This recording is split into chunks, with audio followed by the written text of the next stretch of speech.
इस बार 14 जनवरी के पहले, मकर संक्रांति के पहले ही रेवड़ियों की चर्चा बहुत हो रही है। पर समस्या ये है कि देश के लोगों को और देश की सरकार को मुफ्त की रेवड़ियां तो दिखती है, पर जो मुफ्त की गजक बट रही है वो किसी को नहीं दिख रही। अब आप कहेंगे साहब रेवड़ी और गजक में क्या अंतर है? देखिए, रेवड़ी बनती है गुड़, चाशनी, तिल और घी के मिश्रण से। अब उस एक मिश्रण में जिसमें एक डला अगर गजक बनती, उसमें सैकड़ों रेवड़ियां बन जाती है। तो यदि मुफ्त की रेवड़ियां खराब है तो मोदी जी मुफ्त की गजक अच्छी कैसे हो गई? और दूसरी सवाल यह है कि देश को रेवड़ी कल्चर नहीं, झूठ की गठरी कल्चर से मुक्त कराना है। और आज पूरा डाटा सहित ये बातें जो मैंने आपको कही कि मुफ्त की रेवड़ियां खराब, मुफ्त की गजक अच्छी, रेवड़ियां खराब पर झूठ की गठरी कल्चर अच्छी, ये पूरे इश्यू पे आज हम बात करेंगे। साथियों, फूड सिक्योरिटी एक्ट 2013 में लाया गया और उसी का आधार बनाकर कोरोना के आपदा के समय भारत सरकार ने लोगों के घरों में राशन पहुंचाने का काम किया।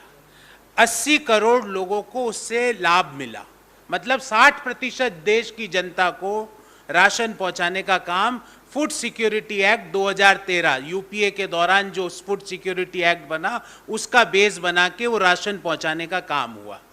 अब इस फूड सिक्योरिटी एक्ट में एक तरफ तो आप राशन दे रहे हो आपदा के समय, दूसरी तरफ उस राशन को आप एमएसपी पर किसानों से खरीद रहे हो। वो तो हो गई रेवड़ी कल्चर।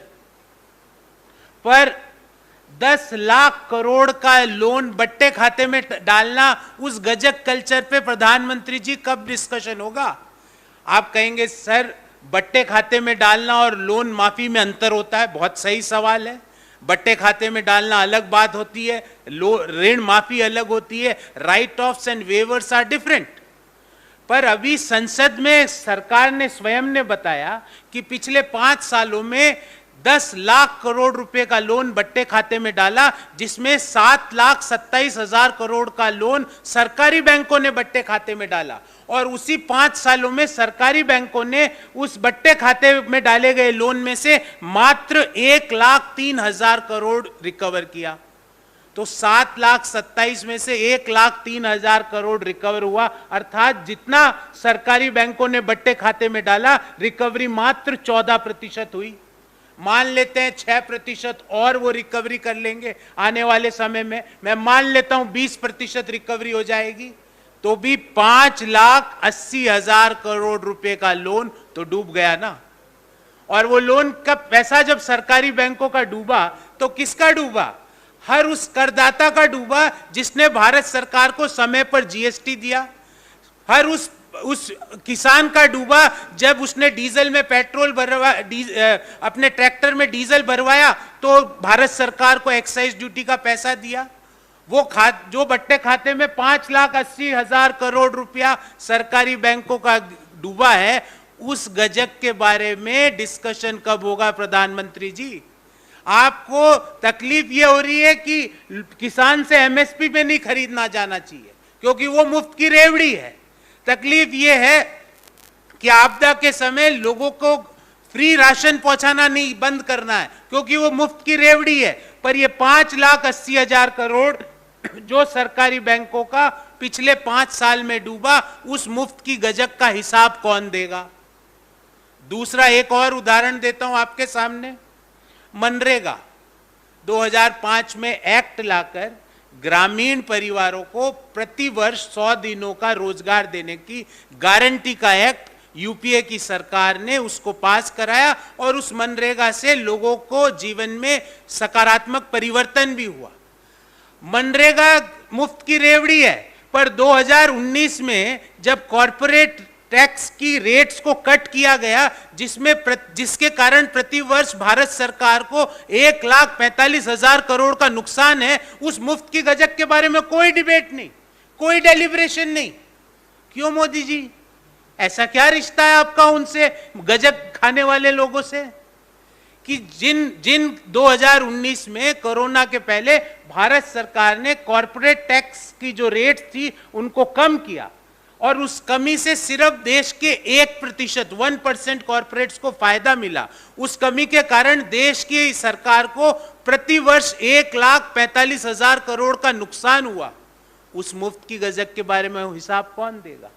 मिड डे मील जिसमें 12 करोड़ बच्चों को प्रतिदिन भोजन दिया जाता है, वो मुफ्त की रेवड़ी है, पर ये 1,45,000 करोड़ रुपया प्रति वर्ष भारत सरकार ने फॉरगो कर दिया। उस मुफ्त की गजक के बारे में कोई डिस्कशन नहीं।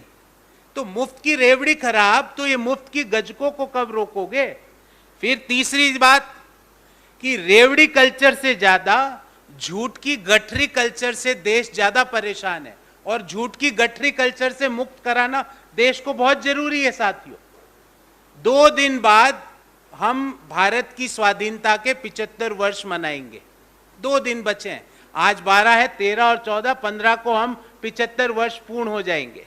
साथियों, मुझे 75 वर्ष जब देश हमारी आजादी के मनाएगा और हमारे प्रधानमंत्री जी उस दिन उदास रहेंगे। आप पूछेंगे प्रधानमंत्री जी उदास क्यों रहेंगे? क्योंकि प्रधानमंत्री जी का एक सपना था कि 2022 में जब स्वाधीनता दिवस मनाए तो उस समय हर भारतीय के पास घर हो। तो इस झूठ की गठरी कल्चर से कब देश मुक्त होगा? प्रधानमंत्री जी का सपना था कि 2022 में किसानों की आय डबल हो जाए। उस झूठ की गठरी कल्चर से कब मुक्त होगा देश? प्रधानमंत्री जी का सपना था कि 2022 में अहमदाबाद से बंबई के बीच बुलेट ट्रेन में हम लोग सफर करें। उस मुफ्त की गठरी कल्चर से कब देश मुक्त होगा? प्रधानमंत्री जी का सपना था कि 2022 में $5 ट्रिलियन की इकोनॉमी भारत बन जाए। उस मुफ्त की गठरी कल्चर से कब मुक्ति होगी? मैं सरकार से और प्रधानमंत्री जी से पूछता हूं कि प्रधानमंत्री जी, आपके इतने सपने पूरे नहीं होंगे, आप कितना उदास होंगे? और जब मेरे देश का प्रधानमंत्री उदास होगा तो मैं भी उदास होऊंगा, क्योंकि उनके सपने पूरे नहीं हो रहे जो 2022 में उन्होंने देश को बताए थे।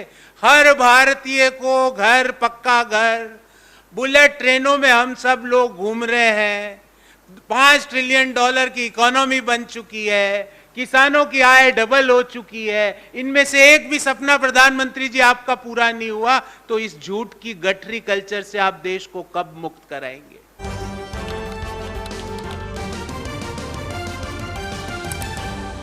आपकी आवाज